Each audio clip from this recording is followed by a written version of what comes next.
kai klientai gerai atsiliepia apie mumis. Tai tu padarai darbą, jisai tam, nežinau, padėkoja, parašo, dar kažką, duoda kažkokį tai grįžtamį ryšį ir jeigu jisai tikrai būna tas teigiamas tas ryšys, tai vat, padarėm, važiuok sudėtingai, viską padarėm, sunku buvo, bet padarėm.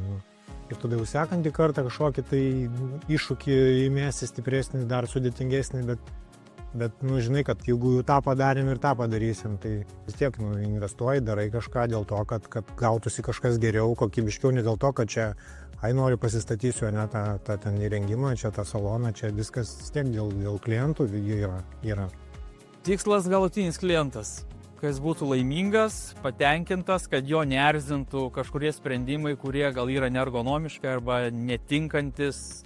Kartais žmonės ateina tiesiog su nuotraukų kratiniais, tarkim, ir jie galvoja, kad tai yra vos ne viens ir tas pats, bet matosi, kad ten, sakykime, yra dizainas daugiau eina skandinaviškos stilius, ten daugiau yra skandinaviškas maišytas, sakykime, su japonišku, tai Japandis stilius, sakykime. Ir matos, kad žmogus yra pasimetęs vien iš tų nuotraukų.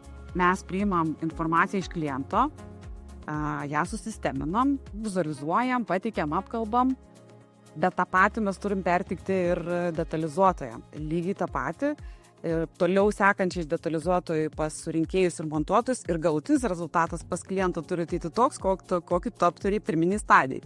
Klientai grįžta, pas mus klientai net yra po kelis, po 3 namus pasidarę.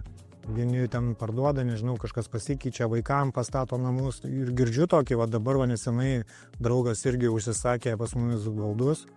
Sako, mano klasiokui tu darai baldus ir sako, furnitus daro ir jauti, kad furnitus vardas jau kažką reiškia.